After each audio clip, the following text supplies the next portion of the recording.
Aviso, este episodio aborda temas relacionados a la violencia sexual. Bienvenidos a un nuevo episodio de Más Rabiosa que Medea, un podcast de análisis político desde las izquierdas, el feminismo de la abolición y la esperanza radical.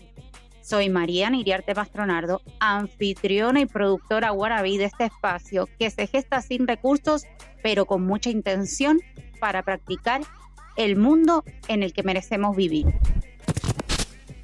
En este episodio conversaremos sobre cómo las leyes que regulan la edad mínima para consentir relaciones sexuales no previenen la violencia sexual contra las niñeces y las adolescencias, pero la educación sexual integral y comprensiva sí la previene. Además, comentaré brevemente qué sucede cuando se activan los protocolos de abuso sexual infantil y si estos responden al bienestar de las chicas, chiques y chiques. Acompáñame. Antes de comenzar, quiero agradecerles el feedback que me dieron del piloto. No tienen idea de cuánto significa para mí leerles, escucharles, que me compartan sus sugerencias y sus ideas. Así que nada, de todo corazón, mil gracias.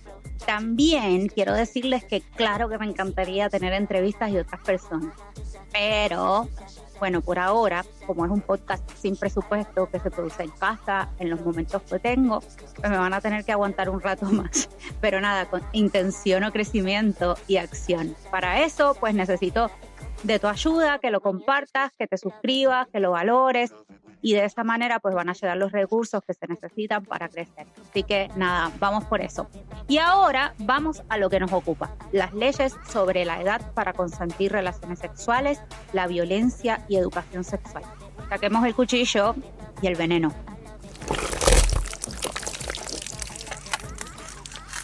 Libre bajo fianza, maestra imputada de agresión sexual contra estudiante. Gran jurado acusa a maestra de Mayagüez por cargos de explotación de un menor. Maestra que tuvo relación sexual con estudiante menor de edad enfrenta nuevo caso. Agente federal declara que maestra confesó contacto sexual con estudiante menor de edad en Mayagüez. Arrestan a maestra que presuntamente tuvo bebé con estudiante.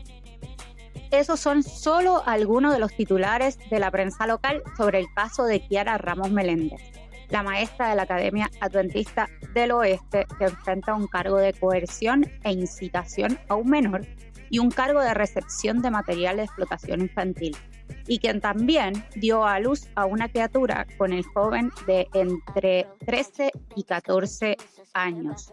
Y ustedes deben estar preguntándose por qué, si este es un podcast de análisis político, entro a discutir este asunto. Pues porque tiene todo que ver con lo político y con la política. Nada, primero porque la edad mínima para consentir relaciones sexuales está regulada por el Estado. Segundo, porque toda regulación estatal, como sabemos, conlleva una valoración sobre lo que está bien o mal. También sabemos que esas valoraciones siempre son arbitrarias, aunque pues, socialmente podamos considerarlas deseables. Y tercero, porque una de las formas más efectivas para prevenir el abuso sexual de las niñeces y las adolescencias es la educación sexual integral y comprensiva, cosa a lo que consistentemente el gobierno se niega, haciéndole el juego a los sectores conservadores. Con todo este panorama, no nos debería extrañar que este mes nos enteráramos de 2 casos donde mujeres adultas, ambas maestras, sostuvieron relaciones sexuales con 2 varones de 13 y 15 años. Este episodio lo enmarcaré en el caso de Kiara Ramos Meléndez, maestra en Mayagüez, y conversaremos sobre el abuso sexual estatutario. Pero antes de seguir, quiero aclarar el uso de ciertos términos, principalmente porque hay muchos debates sobre el uso de conceptos como infantil, menores, adolescentes, niños, jóvenes, entre otros, cuando el abuso sexual que se configura es abuso sexual estatutario, es decir, una relación que se da con una persona que no ha llegado a la edad legal para consentir. En el caso de Puerto Rico, la edad legal para consentir es 16 años. Esta edad podría reducirse a 14 si no hay una diferencia mayor de 4 años entre las personas involucradas. Aunque la edad legal para consentir relaciones sexuales cambia según los países, podríamos decir que por lo general se establece a los 16 años. En este episodio, como me voy a referir a abusos sexuales estatutarios, luego de leer, pensar, ir para atrás y para adelante, decidí utilizar el término varón joven para referirme al joven de entre 13 y 15 años al que hacen referencia los titulares. Y escogí ese término porque una parte importante de la prevención del abuso sexual infantil es reconocer que tanto las niñeces como las adolescencias son seres sexuales y exploran su sexualidad de diferentes maneras en diferentes etapas. La sexualidad de las niñeces y adolescencias se niega consistentemente por parte de los sectores conservadores y fundamentalistas que utilizan el concepto de inocencia para evitar que reciban educación sexual integral y comprensiva para cada etapa de sus vidas, como también educación con perspectiva de género, a lo que llaman ideología o dictadura de género. Claro está, utilizando el término de ideología de manera despectiva. Hoy es un buen día para hacer un llamado a los miembros de este honroso cuerpo a custodiar la vida, inocencia e integridad de toda la niñez puertorriqueña. Gracias a Dios, no tengo la conciencia secuestrada por agendas de destrucción y muerte. Porque ya les he hablado en el pasado sobre algunas de las movidas de esta rama del gobierno en favor de la dictadura de género. ¿Y cómo lo está haciendo el Ejecutivo? Pues principalmente, como ya usted sabe, a través de la imposición del currículo con perspectiva de género, mediante el cual pretende secuestrar la mente de los niños y de los jóvenes cuyos padres no tienen la opción de ponerlos en una escuela privada. Pretenden imponer un currículo de naturaleza sectaria, con enseñanzas en temas de afectividad y sexualidad, que son contrarios a los valores y convicciones de la gran mayoría de las familias en este país. Y escuchaban a las legisladoras de Proyecto Dignidad, quienes han sido las principales opositoras a la educación con perspectiva de género y a la educación sexual comprensiva e integral. Habrán escuchado que insisten en el derecho de padres y madres sexualmente a sus hijos, dizque para preservar su inocencia, aun cuando sabemos que los índices más altos de abuso sexual se dan dentro de la familia o en su entorno cercano o íntimo. En el caso de Mayagüez, que es el que enmarca este episodio, la prensa ha divulgado que la familia del joven conocía de la relación, promovía la relación, apoyaba la relación e incluso compartían momentos importantes. Y en este caso, pues podemos apostar que el hecho de que la relación fuera entre una mujer adulta y un varón joven tiene mucho que ver con la aceptación de esa relación por parte de la familia de ese joven. Es muy común que mientras se protege la integridad sexual de las mujeres jóvenes frente a conductas de varones adultos, no es el caso cuando se trata de un varón joven y una mujer adulta. En el último caso, hasta se ha llegado a considerar como un rito de paso en la vida de ese varón. Y lo escuchábamos cómo se reseñaba en la prensa, ¿no? Y sobre todo en radio, yo escuché a muchos analistas hablar de cómo seguramente estos jóvenes hablaban de esa relación con la maestra. En este tipo de casos, es importante decir que aunque se haya establecido mediante legislación una edad legal para consentir relaciones sexuales, esa edad legal establecida no tiene otro efecto que la criminalización de la persona adulta y una intervención estatal con la joven o el joven involucrado y su familia. No para ofrecer herramientas, ni para ofrecer apoyos, ni estrategias, sino para castigar y sobre todo también vigilar. ¿Qué sucede en estos casos? La Fiscalía Federal continuará trabajando con sus socios encargados de hacer cumplir la ley para investigar y procesar agresivamente a las personas que explotan a menores con fines sexuales. La acusada, a quien la comunidad le encomendó proteger y enseñar a nuestros niños, violó ese encargo sagrado al agredir a un niño. Como lo demuestra este caso, atacaremos agresivamente a quienes se aprovechan de los niños.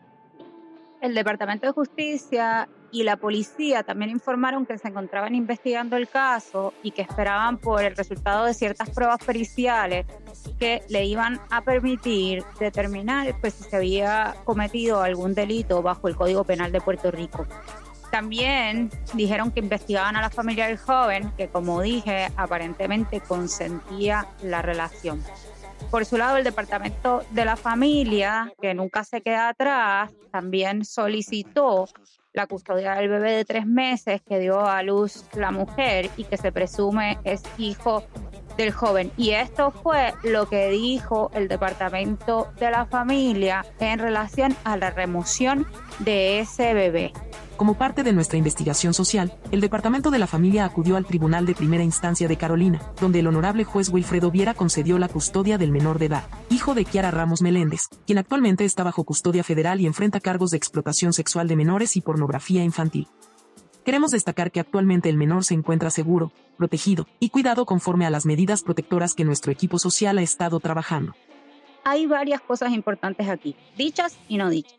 La más evidente, como decía hace un rato, es el tratamiento social que se le da a las relaciones entre varones jóvenes y mujeres adultas, vis a vis el que se le da a las relaciones entre mujeres jóvenes y hombres adultos. Aunque la edad legal para consentir relaciones sexuales es la misma para varones y mujeres. Igual, a esta altura estamos claras, o por lo menos deberíamos estarlo, de que esa diferencia en cómo se tratan estas relaciones son producto de los estereotipos de género y los roles asignados por sexo. Esto no es nuevo y de hecho las leyes que establecen la edad legal para consentir relaciones sexuales estuvieron en un principio dirigidas a reforzar estos estereotipos y fue así hasta hace muy poco, cuando entonces se incluyeron a los varones jóvenes. En su origen, como les decía, estaban destinadas a regular la actividad sexual de las mujeres, nada más. Los varones no estaban incluidos. Más que como protección, tenían que ver con el comportamiento considerado inmoral para las mujeres. Es decir, tener sexo antes del matrimonio. De hecho, el aumento de la edad de consentimiento tuvo que ver con el control de la sexualidad de las mujeres jóvenes de clase trabajadora que se incorporaban a la fuerza laboral, que muchas veces estaban lejos de la familia y de la vigilancia familiar. Así que no fue hasta los años 70 cuando los movimientos feministas fueron los que promovieron que se estableciera un lenguaje neutral para incluir también a los varones en las leyes sobre agresión sexual estatutaria. Pero esperen, que esto les va a sonar súper familiar. Allá por los 90, los conservadores abogaron porque se pusiera en vigor de manera estricta estas leyes, porque entendían que eso reduciría la maternidad adolescente. Bebeamos, y eso de bebeamos a propósito, ¿se les suena parecido? Código Penal de Puerto Rico, en su artículo 130, dispone de manera general los elementos del delito de agresión sexual, que incluyen la relación sexual con una menor que no haya cumplido 16 años. Los hechos expuestos en el referido constituyen evidencia de que 118 menores de 15 años o menos se sometieron a terminaciones de embarazo en las clínicas privadas de aborto de Puerto Rico en los últimos 5 años. De su faz, el estado de embarazo de estas menores constituye, en lo menos, sospecha de agresión sexual y pudiera culminar en la determinación de la comisión del delito de agresión sexual. No podemos continuar bajo un marco legal en el cual un acto irreversible, como lo es un aborto, sea avalado que una adolescente pueda ser forzada a cometer un acto siendo posible víctima de delito de agresión sexual. Hay que proteger a las menores de posibles tragedias que las marcarán para toda su vida. Nuestro compromiso legislativo con proteger la vida desde la concepción es incólume. Pero qué coincidencia.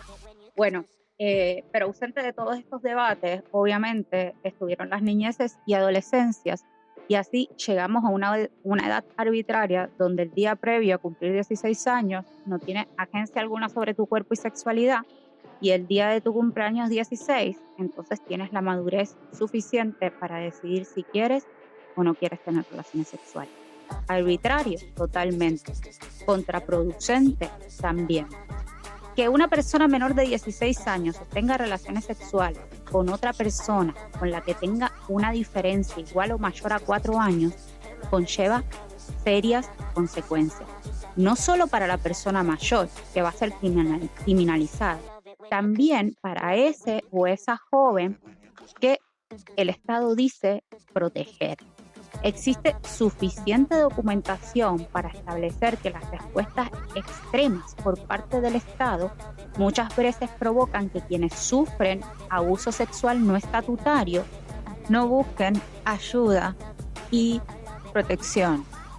Por eso, las leyes sobre edad para consentir relaciones sexuales no previenen el abuso sexual.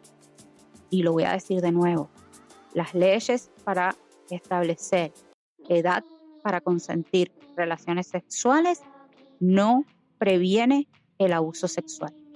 Lo que sí sabemos lo previene es ofrecerles la información necesaria a las niñas y adolescencias que les permita explorar su sexualidad y a la vez los canales necesarios que les permitan también buscar ayuda cuando una persona adulta les está violentando sexualmente, y que esa ayuda y esa asistencia la puedan buscar sin miedo a mover todo un andamiaje criminal que en la mayoría de los casos pues profundiza los daños, persiguiendo penalmente y abriendo investigaciones del Departamento de Familia de Custodia, remoción del hogar, entre muchas otras cosas.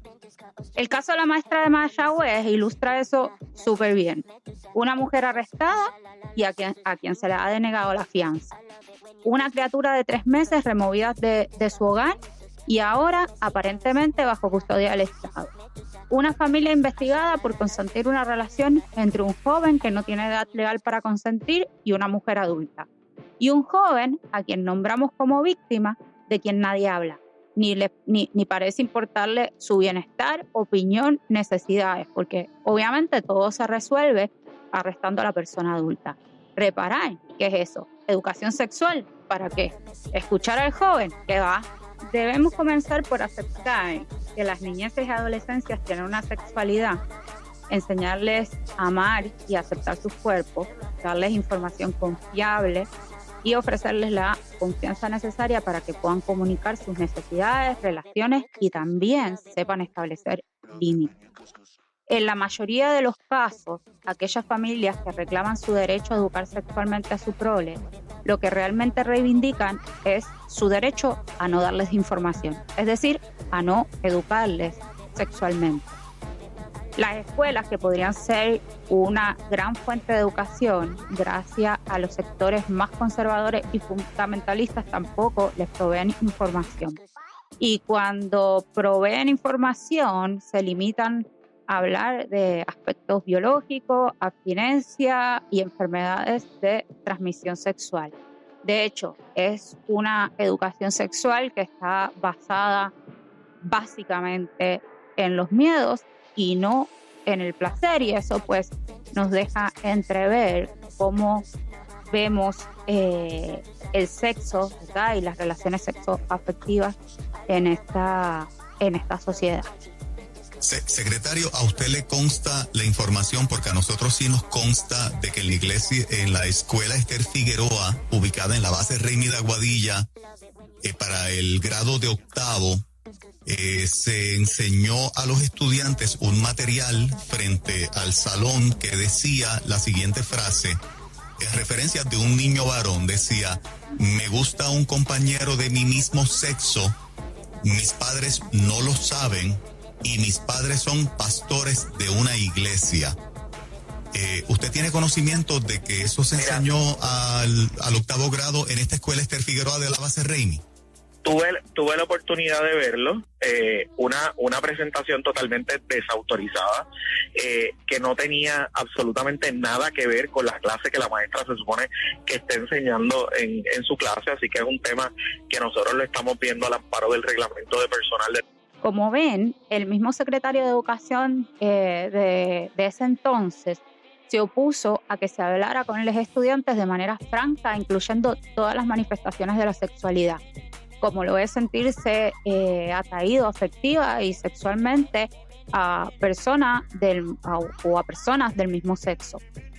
Esto es problemático en muchos sentidos, pero limitar la educación sexual a la heterosexualidad pone en riesgo a aquellos que se involucran consensualmente o no en actividades sexuales con personas del mismo sexo. Actualmente, la educación sexual en el sistema público de enseñanza, ni hablar en el privado, es superficial, es incompleta, está atravesada por los prejuicios y creencias religiosas del magisterio y de quienes gerentean el Departamento de Educación, y tampoco se les ofrece a los maestros la capacitación adecuada. De hecho, no hay educación sexual comprensiva, es decir, para todos los grados. Sino que se reserva para aquellos grados donde las personas jóvenes suelen estar activas sexualmente. Y nuevamente parte de la negación de las niñeces y las adolescencias como seres sexuales, ¿no? Por eso el vínculo que establecen los sectores conservadores entre inocencia y educación sexual.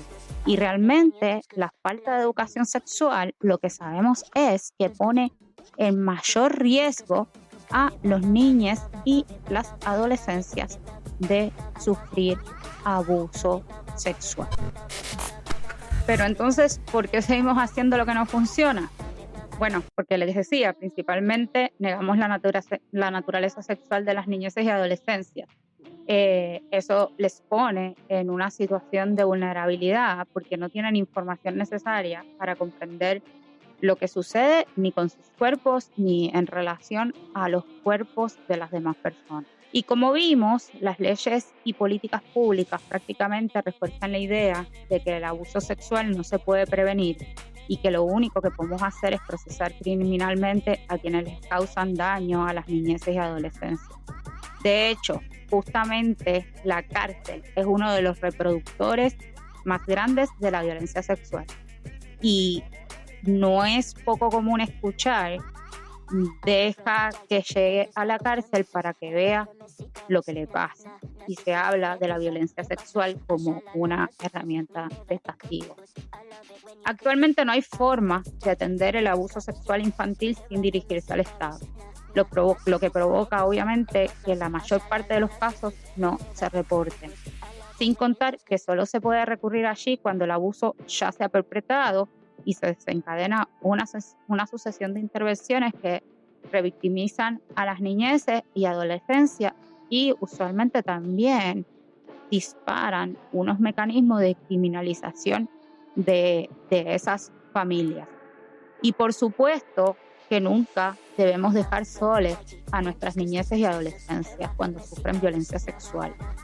Sin embargo, el Estado les deja soles todos los días, cuando desde allí se les niega educación sexual integral y comprensiva, acceso a la salud, acceso a actividades recreativas, acceso a educación con perspectiva de género, entre otras cosas que se privan desde el Estado y con la complicidad de los sectores conservadores y fundamentalistas.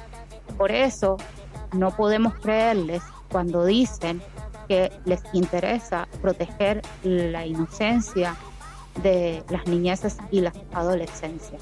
No les interesa proteger, lo que les interesa es imponer su sistema de valores y religiosos y morales sobre la mayor parte de la población y hacer política pública a partir de eso.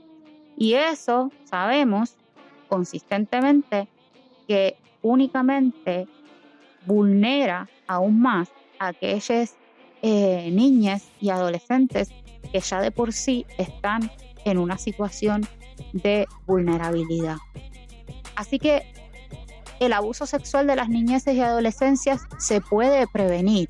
O sea, tenemos que empezar a imaginar que podemos vivir en un mundo donde el abuso sexual infantil no exista, que podamos asegurarles una vida segura a la vez que transformamos las estructuras sociales que posibilitan el abuso sexual.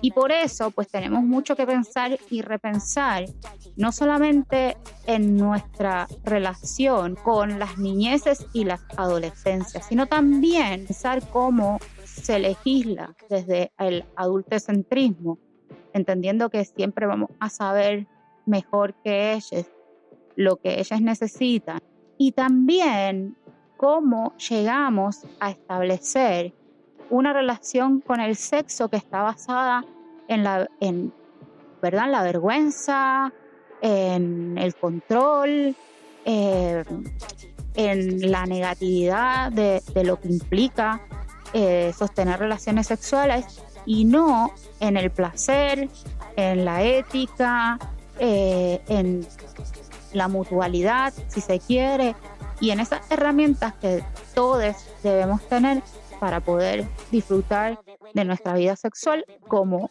cualquier otro aspecto de nuestras vidas. Así que básicamente negarles acceso a educación sexual comprensiva e integral, y también educación con perspectiva de género, lo que hace es aumentar el riesgo de abuso sexual infantil, porque esas niñeces y esas adolescencias, sin tener información, no reconocen lo que pasa alrededor de ellas. Así que nada, nuevamente tenemos mucho que pensar y repensar y buscar formas de poder establecer una relación positiva con el sexo y poder también acceder a información importante y confiable para nuestras niñeces y adolescencias. Y en la descripción de este episodio les voy a dejar varios recursos que les pueden servir para entonces poder tener esas conversaciones con nuestras chiques, pero también para aquellas que ya están en la adolescencia y que a veces pues tienen más reserva de hablar con sus papás o sus mamás, pues hay también información online que es accesible y que es confiable. Y hasta aquí fue este episodio de Más Rabiosa que Medea, un podcast independiente, editado y producido por mí, con la colaboración de Dante Vélez Iriarte. No olvides suscribirte, compartirlo y valorarlo. Nos vemos pronto.